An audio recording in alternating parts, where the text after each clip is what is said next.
Hello, this is Mark Miller once again with the Kitsap Literary Artists and Writers Artisan Showcase. Today I have with me one of my long-term friends. He's been interviewed here before. He's an author, he's a veteran, and he's just an all-round interesting individual, also a dog lover, and by the name of Kregg Jorgenson. Thanks, Kregg, for coming back. Good to see you again, Mark. Thank you. Glad to be here. This is going to be kind of an odd little show in a way because we're going to do 2 half-hour shows, and what we're talking about is how we got into writing and try to explain to people out there more in depth the hoops you have to jump through to become a writer. So we're going to start out here with Kregg because he started writing a long time before I really did. I'm old. Not that old, but you just got started on a different path. So kind of start out, you were in the military and you were serving in Vietnam and something nasty happened. When I was 19, I entered the Army when I was 18 in 1968. Right. And was in Vietnam in 1969-70. And I got wounded a few times. Yeah. I ended up with 3 Purple Hearts. The last one I got shot through both thighs, walking point. So yeah, that kind of changed my physicality. You're right. And so I, after I healed though, I went back to my unit just in time for Cambodia. Oh, I didn't know that. Yeah, okay, well, a lot of people don't realize, they think I just ended up just going into journalism, but I didn't. I went back in, we were doing rescue missions for a LRP team that was missing in action in Cambodia. So that was one of the better things that I think that we accomplished. But he's also a very good film actor because they have film of him being medevaced when he was shot through both legs, and it's been that little bit of film has been used by like Ken Burns and a whole gazillion other people. Yeah, it has. Yeah, it's CBS News Crew came out with our unit.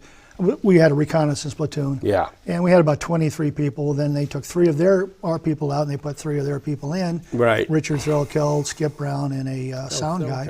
Okay. Set us up along the Cambodian border to an area that a week before we were in a horrible battle with. That our 23-man recon platoon ran into an enemy battalion. Yeah. So we were in an all-day firefight, getting kickouts of ammunition, having ground attacks coming at us. But thank goodness we were in a jungle because had it been an open field, they would have overrun us. But because it was jungle, they couldn't go around the trees. Right. We had worked our way inside to their bunker complex. So we had a scout helicopter above us firing our air support. We had gunships firing air support. So they kept the bulk of them back. But we still had people charging us with bayonets from right where you are. Right, exactly. And that close, and when you're 19 years old, and that's the second time I got wounded. I ended up with a concussion and shrapnel on my back. But it was an all-day firefight. And we were just totally just exhausted after that. So the next day, of course, you go out for helicopter rescue. Our platoon was reconnaissance and aircrew rescue. Right. So when the helicopters went down, they sent us in. When they wanted an area with the 1st Cav Division, if they wanted to know, has anybody been in that area, in that part of the jungle, they would send us in to go look for it. And if we found trouble, they would bring in a company, they would bring in a battalion, they would bring in a brigade. We were Apache Troop, 1st of the 9th Cav, and we were reconnaissance. So the next week, after that bad firefight, which by the way I had a concussion, and these days you'd never go back out. Right. So a week later, walking point, we came across, as we're moving towards the Cambodia, less than a mile away, and this is prior to the invasion of Cambodia, the incursion. Helicopter flying above us said, we have dozens and dozens of people out in front of you. Right. Let's turn you guys around. And so we were heading back towards the landing zone, and there was machine gun pits all around and trenches all around the landing zone. Of course, yeah. So we're moving back, but you never take the same way back. And in the CBS film, it says they went back down the same trail. No, we didn't. Bunker complexes in Vietnam have multiple trails. So as we're paralleling and going through the jungle, I look over on a side trail and I see a footprint. And it's not one of our footprint patterns. Now I'm the point man. So I'm down on one knee, a guy screams, I looked up, and maybe 10 10 feet away is an enemy soldier. He screams, shoots me in the right leg. I shoot him. I didn't see the people behind him because all I saw was flashes coming at me. And to be honest with you, it knocked. When you get hit with a machine gun, it just knocks you on your butt. So I was knocked back down, and so they thought I was dead. The North Vietnamese were firing over me. Our guys think I'm dead, so they're firing back. Oh, so I'm looking around for a tree. This muscle had popped out to about here. Ooh, ouch. Yeah, and it was bleeding pretty badly. So I looked around, and I'm down in the brush. So people can't quite see me, which is good for obvious reasons, so I won't get shot again. I look around, I see a tree. I think, oh, I got to get to this tree. If I can get to that tree, I think I can at least bandage myself. And our South Vietnamese scout came out and ran in front of me, started firing, gave me a chance to pull back. A week before, he said I saved him because there was a guy coming out with an RPG. Oh, okay. I don't know if I was, but the loyalty of this South Vietnamese soldier was really brave. He gave me a chance, crawled behind a tree, took off my shirt. I pulled my bandage, and my bandage was too small. Yeah. So that's the one we carry, your first aid pouch. So I took off my shirt, wrapped that leg around the shirt, tied it off, and medic came up. And in the film, I mean, that's been used. Oh, yeah. You see the medic, give me some cover. He runs up, wonderful medic, wonderful guy, gives me a shot of morphine. He bandages, does a wonderful bandage on the right leg or in the right front thigh. Then he realized I'm still bleeding. Right. And I didn't realize I got shot in the left thigh either. So I ripped out the back, and my whole hamstring fell out. So Ouch. it was kind of severed. So how long were you then laid up? About a good month and a half to 2 months. Okay. So I was in the emergency room. They fly you down to evacuation hospital, multiple surgeries, and then it's the healing process, and you can't walk. I mean, you're barely moving along. You're 19 years old. I just turned 20, so you're barely moving around. You're in a hospital ward. It's a scary, scary place. The jungle is not as frightening as a military hospital in a war zone. Yeah. I have nothing but immense respect for the medics, techs, nurses, and doctors, because they have to, and I say they get to, they don't, they have to see that stuff every day. But you were still in the military. Yeah, still in the Army. And they, like you said, they sent you into Cambodia. Yeah. Well, then how? I volunteered to go back. Which Well, was of course, that's you. I am not the brightest person. He's part Viking. Anyways, so what then led to you getting out of the service? I wanted to try something where I didn't get shot. Yeah. So and I wanted to go to college. So I had my GI Bill, so I was studying writing, journalism, and I went back into the Army because there were no jobs in Seattle at the time. 1970, 71, 72, Boeing had lost its SST. Oh, yeah, they had the big sign. Yeah, so it was horrible. Shut the lights off if you leave. Yeah. So I re-enlisted, and I ended up from infantry being brought into journalism by a Special Forces colonel. He gave me a chance to go ahead and write, and I spent 3.5 years as a journalist in Germany. And I realized I like writing. In the military? In the military. Oh, okay. So you never told me that. Well, I realized that paper cuts don't hurt as bad as bullets. So I wrote for some German newspapers, and I started a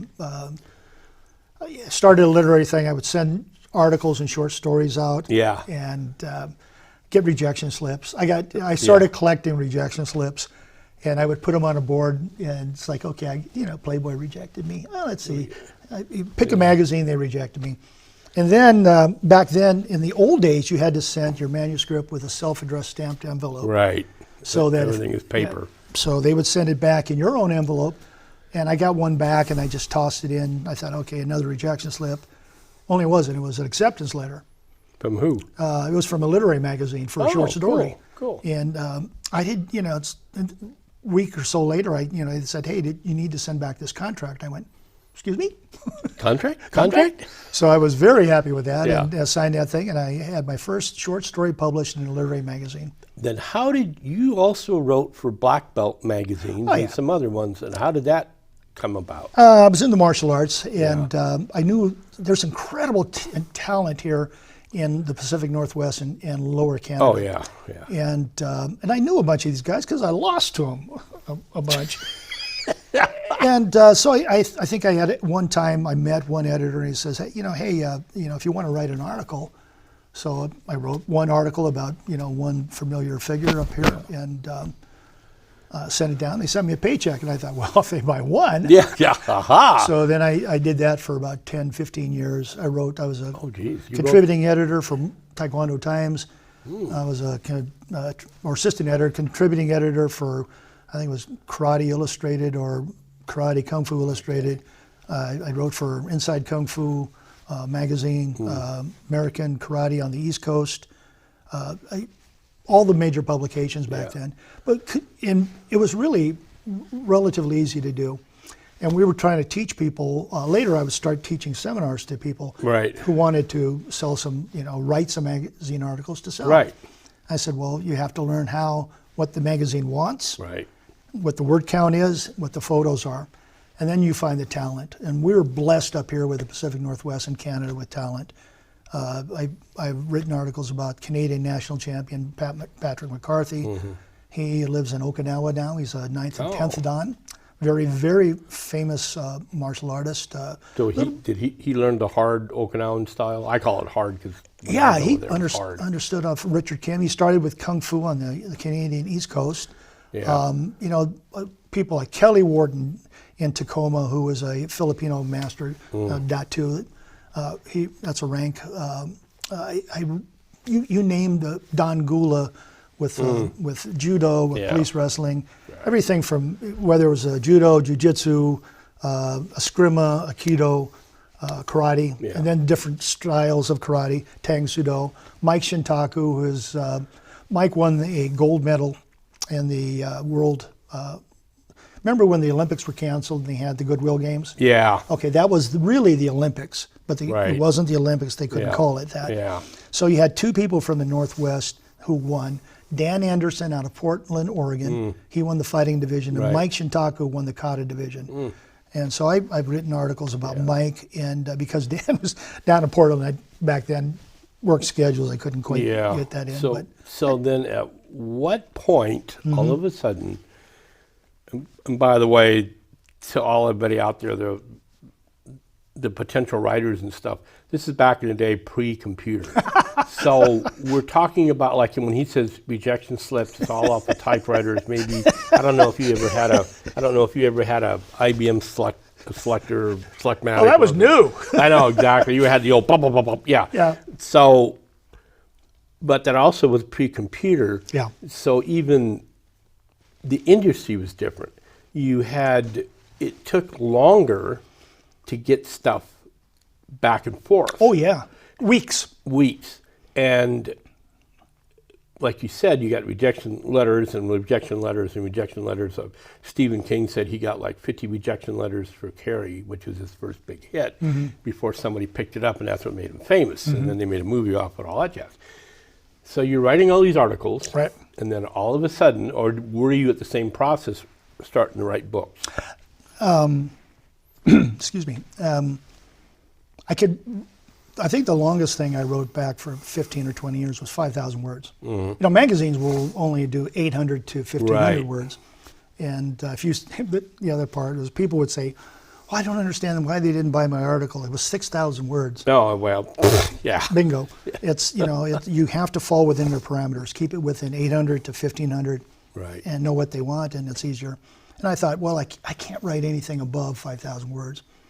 So suddenly I realized, you know what, if I'm going to sit down to write a book, I need to get beyond that. Right. So a page a day. I told myself if I could write a page a day, at the end of the year, I'd have 365 pages. Okay. I could throw away 100 and still have a book. So I knew a starting point and I knew an end point.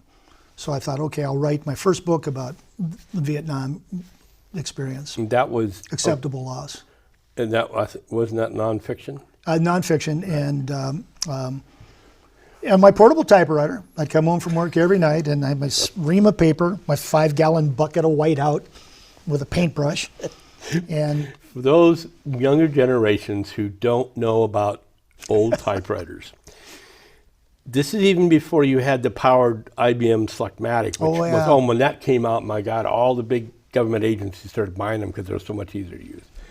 I'll tell one typewriter story. 'Cause Sure. I was not writing yet books or anything, but I was in the Border Patrol. And we had all of these old Remington typewriters, the Remington machine gun, whatever you want to call them.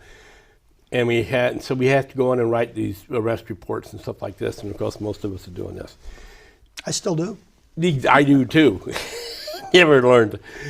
So I still remember the famous sound of a Border Patrol agent screaming and yelling and using all these curse words that you'd never heard before. And then you would hear the sound of him sitting there doing slam dunk with a typewriter into the trash can. We would find one or two guys in the post that was pretty good mechanics. And so we had this one spare room. We had all of these old typewriters, and they would strip them down and try to build one good typewriter. And then about the time that I left Border Patrol, got married and stuff, and then they started getting the money to maybe buy a few IBM Selectmatics. And oh my God, it's pre-computer, people. That was magic. Yeah, Magic. This is in the 80s, but we were still pre-computer. Yeah. Okay. And so anybody that had to type stuff on typewriters, I'm sorry, you people out there now with computers, you got it made. You know? It was very interesting. I had a portable typewriter, and I mean, when you write a manuscript, I think when I finally had enough pages that I sent, but I didn't have an agent either. Right. So I thought, well, I'll just box it up and send it to New York. Yeah, I'll start with all these different big companies. Yeah. And you package the thing up, and it weighed 1,000 pounds, Right. You send it off. Probably about 2 weeks, 3 weeks later, you get a rejection slip saying, we haven't read it. But you don't have an agent. You don't have an agent, so we're not interested. So the third one, I didn't get it back, and I came home from work, and I had an answering machine. Remember those? Oh, yeah. And it says, "Hi, this is Random House in New York, and Random House. we're very interested in buying your book," and blah, blah, blah, blah. And I thought, and we work with so many people that have got these off-the-wall sense of humor. Oh, yeah. And I thought, it's got to be one of my buddies playing a bad joke, So then, I called a friend up. I said, "Very," one of my best friends. I said, "Yeah, very funny. Thank you for that." He goes, "No, I didn't call you up and leave a message." I went, "Okay." Ooh. So I picked up my phone, and back then we were still paying long-distance calls. Oh, okay. So I dialed in the New York area code and phoned in. And they said Random House, and then I hung up because I was too afraid to like, holy shit. So then all these things go through your mind. I thought, I'm going to quit my job. I'm going to go on Oprah, and Oprah's going to love me, and and I'm going to buy a yacht, and I'm going to do all this other stuff. And then you get the contract, right? And it's 17 pages, and you don't get a lot. You don't get a lot. 24 cents a paperback. Oh, God. And there was no hardcover back then. So it was 24 cents a book. And I had a friend of mine who was an author, a Vietnam author, and he says, "Hey, let me tell you what's not going to happen." So, of course, I kept my day job. Yeah. And I kept writing. What were you working at that time? Customs. Oh, you were doing customs? Yeah. And I just realized, you know what?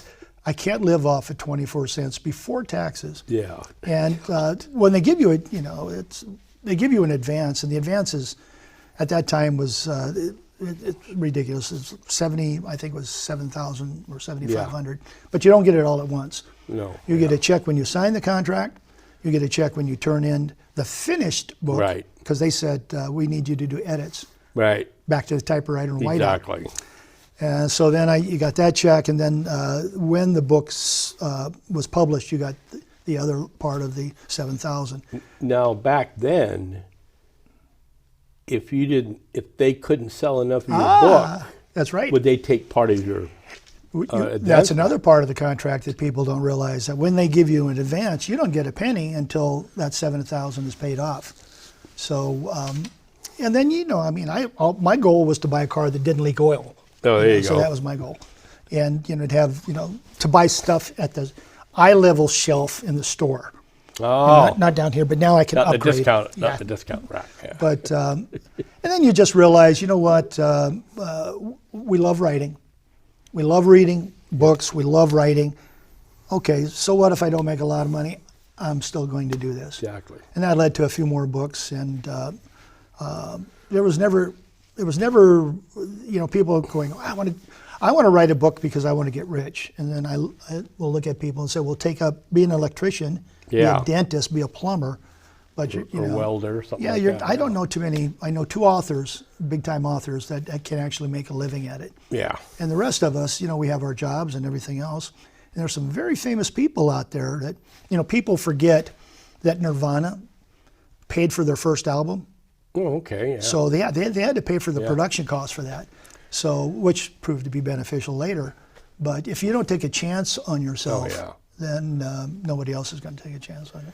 Well, and there's a few people out there, and I call them airport books, that became quite well known, and now they have people helping them write ghostwriters and all sorts of series, and it just kills me. They have a whole group of people. Yeah, but apparently, once you get a certain level today, you start making money because people start hiring you to give speeches. Oh, yeah. And universities will pay you a stipend to come talk about writing, yeah. And stuff like that. And so you get to that point. And that's actually, they're not making money off the writing, they're making money off the fact that you're going to come in and talk about writing. Sure. You're going to come in or just at a convention, they're just going to have you there to draw people in and sign books. Much like rock bands, it's exactly. Like they lose their money on recording. Right. They seldom make any money off that, but it's when they tour is when they actually make some money. So I've spoken. I never got the honorariums. I often volunteered to speak, and then I was teaching writing courses for teaching people how to do it themselves. Yeah, where did you teach at? Community colleges, forums. You get invited to a lot of places, and groups will say, "Hey, can you come in and tell us how to write a book?" Or people would say, "I'll tell you my book. You just write it." And I said, "No.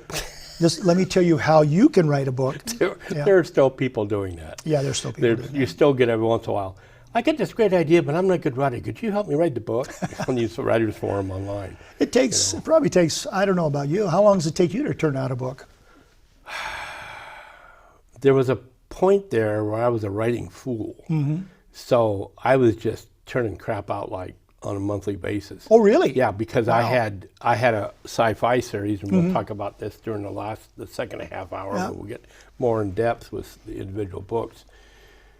And I found my local publisher, who was a bestseller sci-fi writer when she was a teenager back in the 90s. And for some ungodly reason, I interviewed her here, and she read my books, and she says, "I like the way you write. I want to publish your books."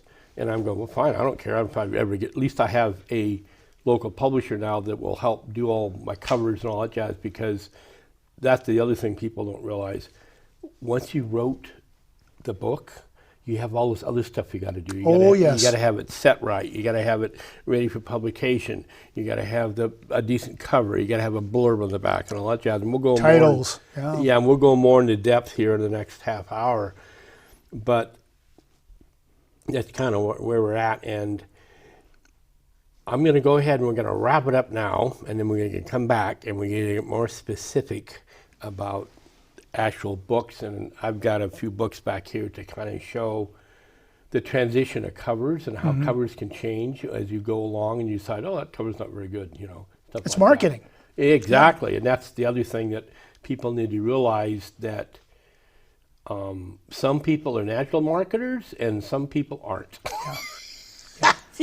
It's there's so many writers that forget. They think, I'll write my book and then the world will love me. No, exactly. No. You've got to get out and talk to people. You've got to, again, you find a cover artist that you trust, and it turns into a whole nother field that it never enters your mind as you begin the journey. Right. Yeah. So we're going to wrap this one up prayer, because I keep getting the little sign that we're getting close to the end of it. So once again, we've been Kitsap Literary Artists and Writers, and this is another one of our weekly little showcases for artisans. And I got Kregg Jorgenson here, my good friend and successful author. You can watch these shows on Comcast Channel 12, or Wave Cable Astound Channel 3 every Saturday at 6 p.m. Kitsap Literary Arts and Writers exists to help all artisans out there and creatives, not only just writers, but we also try to help painters and filmmakers, you name it. And so anybody who's interested in maybe coming on this show and being interviewed, guess what? It's free. We don't charge you anything. We don't have dues. We meet twice a month at Sparrows on Kitsap Way in Bremerton. First and third Wednesdays, official meeting starts at 7. We do venues like we're going to have a booth at the upcoming Kitsap Fair and also the Blackberry Festival.